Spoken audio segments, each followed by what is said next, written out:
আসসালামু আলাইকুম, কেমন আছেন সবাই? আশা করি সকলে ভালো আছেন। আল্লাহর রহমতে আমিও ভালো আছি। তো এটা হলো আমাদের স্কুল। আজকে নাকি স্কুলে ফুটবল খেলা আছে, যার জন্য সকাল সকাল বাসা থেকে বেরোয় যাই স্কুলে ফুটবল খেলার উদ্দেশ্যে। তো এখানে আসতে দুইজনকে পাই, স্কুলে দেখি কেউই নাই। দূরে থেকে একটু জুম করে দেখতেছিলাম সামনে কি অবস্থা। এদিকে দেখি স্কুলটা একদমই পুরোটাই ফাঁকা রয়েছে। এদিকে ওয়েদারটা খুবই সুন্দর ছিল। এই মাঠে আমাদের কত পুরানো স্মৃতি রয়েছে। 5টা বছরে স্কুলে পড়ালেখা করছি। মাঠের মাঝখানে রোদ থাকার কারণে আমরা ছায়ার দিকে আসি। আমাদের সাথেই ছিল জলিল, খুবই ভালো মনের একটা মানুষ। আমরা এদিকে সামনে এগোতে এগোতেও বলে, ভাই এখন তো গ্রীষ্মকাল, আম কাঁঠালের সময়, এখন পর্যন্ত কোনো কাঁঠাল খাওয়া হয় নাই।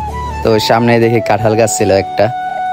জলিলকে বলি, তুমি গাছে উঠে একটু দেখো, ট্রাই করে পাও কিনা পাকাতা পাইলে পরে ভাই যেহেতু পাহারার দায়িত্বে রয়েছে, তার উপরে দায়িত্ব দেওয়া, তো ভাইয়ের কাছ থেকে বলে নিলাম। ও দেখে এদিকে তাড়াহুড়ো করে গাছে উঠে যাচ্ছে। তো বললাম আস্তে আস্তে উঠতে।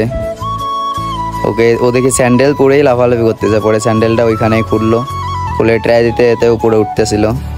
তো সবগুলো কাঁঠাল ভালোভাবে চেক দিতে বলি, যেন কোনোটা বাদ না পড়ে। কাঁঠাল এমন একটা জিনিস যে সচরাচর কেউ খায় না। এটা যদি আম হইতো এতদিনে হয়তো সবই ফুরাই যাইতো। তো তলেরগুলা চেক দেওয়া হয়েছিল না, যার ফলে আমি একটু চেক দিতে যাই। এক এক করে সবগুলো ভালোভাবে চেক দিতে থাকি, কোনোটাই যেন বাদ না পড়ে। তো ভালোভাবে দেখার পরে দেখি তলের একটাও পাখি নেই, যার ফলে আমি ক্যামেরাটা ধরতে চলে আসি। তো ওকে বললাম, তুই উপরেরগুলা ভালো করে দেখ, যদি ওইখানে একটা পাকাতা থাকে আর কি। তো ও দেখে শুরু করে দিচ্ছে চেক করা। তো ওকে বলি যে একটাও যেন বাদ না পড়ে, সবগুলাই দেখতে। ও বললো, ওকে ভাই সমস্যা নেই, সবগুলোই আমি ভালোভাবে ট্রাই দিচ্ছি। যেহেতু আমার খেতে মনে করছে, আমি তো ভালো করে চেক দিব, এটাই স্বাভাবিক। তো আমি বললাম আচ্ছা ঠিক আছে, এক এক করে সবগুলো দেখতে লাগো। এদিকে আমি 4-5টা একটু দেখি।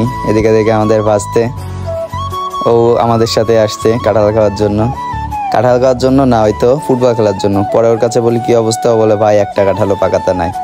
তো কি আর করার, মন খারাপ করার কোনো কিছুই নাই। পরে এই গাছে 2টা কাঁঠাল ছিল, ওকে বলি এই 2টাও ভালো করে চেক দিতে, যদি একটা থাকে আর কি পাকাতে। পরে বললো না ভাই, এখানেও পাকা কাঁঠাল নাই।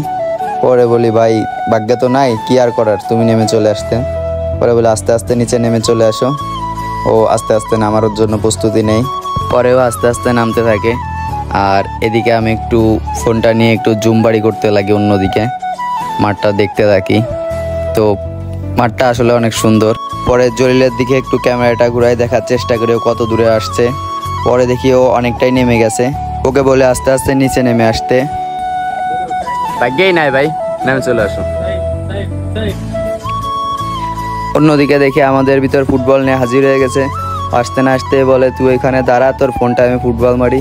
আমি বলে আচ্ছা, কত নিরিখ হয়েছে মার। ফুটবলটা মারে, কিন্তু আমার ফোনে লাগে না, পাশ দিয়ে বাইরে চলে যায় মাঠের। তো এখানে আমরা একটু উল্লাস করতে থাকি। তো আজকের এই ভিডিওটা এই পর্যন্তই। সকলে ভালো থাকবেন, আল্লাহ হাফেজ।